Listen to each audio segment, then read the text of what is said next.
देर धूप में रहें ताकि विटामिन डी अच्छी क्वांटिटी मिल जाए। स्पेशली जैसे छोटे बच्चे हैं उनके लिए, या गर्भवती महिलाएं हैं, या ओल्डर एज ग्रुप में जब एज ज़्यादा हो जाती है तो लीवर, किडनी ये सब काम करना कम कर देते हैं, उस केसेस में विटामिन डी की रिक्वायरमेंट बढ़ जाती है। वैसे मैं बता दूं कि इंडिया में काफ़ी सारे लोग हैं जिनको विटामिन डी की कमी रहती है।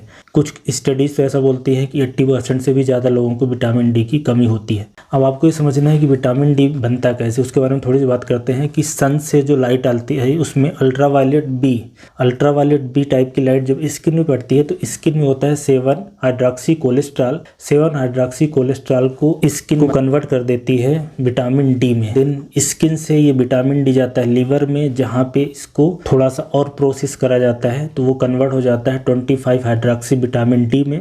उसके बाद ये 25 हाइड्रॉक्सी विटामिन डी किडनी में जाता है। किडनी में और इसकी प्रोसेसिंग होती है, ज़्यादा एक्टिव फॉर्म में आता है, उसको बोलते हैं 125 डाई हाइड्रॉक्सी विटामिन डी, जो कि एक्शन लायक हो जाता है, काम करने लायक हो जाता है। विटामिन डी की ज़रूरत लगभग सारे सेल्स को होती है। बोन है, टीथ है, मसल्स है, नर्व कंडक्शन है, इसके अलावा सारे सेल्स में ये प्रोलिफरेशन, डिफ्रेंसिएशन के लिए चाहिए। इसलिए विटामिन डी की ज़रूरत ऑलमोस्ट सारे ऑर्गन को अच्छे से काम करने के लिए होती है। अब ये स्किन कितना विटामिन डी बनाएगी ये इस बात पर डिपेंड करता है कि स्किन का कलर क्या है, मतलब मिलेनिन कितना है। मिलेनिन मतलब जो काला कलर करता है, अगर मिलेनिन का अमाउंट ज़्यादा होगा तो विटामिन डी कम बनेगा। तो सेम एक्सपोजर के लिए जो काले लोग होंगे उनमें विटामिन डी कम बनता है, जिनका स्किन थोड़ा सा फेयर होता है वो ज़्यादा बनाएंगे। तो एक तो मिलेनिन पर डिपेंड करता है, दूसरा ड्यूरेशन ऑफ डे, दिन कितना बड़ा है और दिन में कौन से समय पे ले रहे हैं। जितना ज़्यादा तेज़ धूप रहेगी उतना ज़्यादा विटामिन डी बनेगा। तो duration of day and timing of day भी इम्पॉर्टेंट है। इसके अलावा आपने कितने कपड़े पहन रखे हैं, फुल बांह के पहन रखे हैं कि आधे बांह के पहन रखे हैं। इसके अलावा पोल्यूशन की क्या कंडीशन है आपके शहर में, अगर पोल्यूशन ज़्यादा है तो विटामिन डी कम बनेगा क्योंकि अल्ट्रावायलेट वी नहीं आ पाएगी।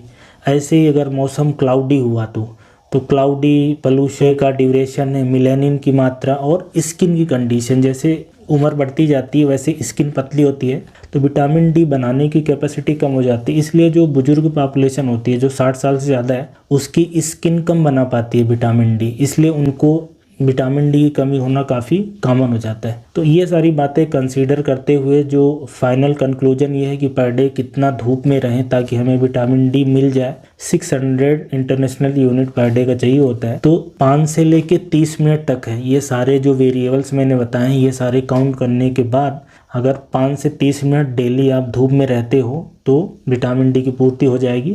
वैसे जो इंडियन वेदर है हमारा, जिस तरीके का हमें धूप लगती है, हमारे मिलेनिन की पोजीशन, ये सब देख के ये रिकमेंड किया जाता है कि अगर कोई भी व्यक्ति 10 से 15 मिनट धूप में रहता है, स्पेशली अगर उसका हाथ पाँव खुला हो, चेहरा खुला हो और थोड़ी बहुत पीठ खुली हो, उस केसेस में वो पर डे का 1000 इंटरनेशनल यूनिट बना लेता है। ज़रूरत होती है 600 की और आप 10 से 15 मिनट धूप में रहते हो तो 1000 इंटरनेशनल यूनिट बना लोगे। मतलब कि 10 से 15 मिनट अगर आप धूप में रहते हो तो जितना विटामिन डी चाहिए, 600 इंटरनेशनल यूनिट नॉर्मल एडल्ट को चाहिए, मेल फीमेल, गर्भवती महिलाएं, लैक्टेशन सब में, और 800 चाहिए बुजुर्गों को, लगभग जिनकी एज 60 से ज़्यादा है, तो उनका काम हो जाएगा। मतलब जो नंबर है जो आप जानना चाहते हो वो 10 से 15 मिनट है। और एक और इम्पॉर्टेंट बात आपको ये समझना है कि अगर कांच से धूप आती है उस केसेस में वो वाली धूप काम की नहीं होती, क्योंकि अल्ट्रावायलेट लाइट जो बी टाइप का है, UVV, वो फिल्टर हो जाती है, वो आसानी से नहीं आ पाती। तो इस बात का भी ध्यान रखना है। तो अगर आपको सफिशिएंट क्वांटिटी में विटामिन डी चाहिए तो धूप में 10 से 15 मिनट रोज जाना होगा।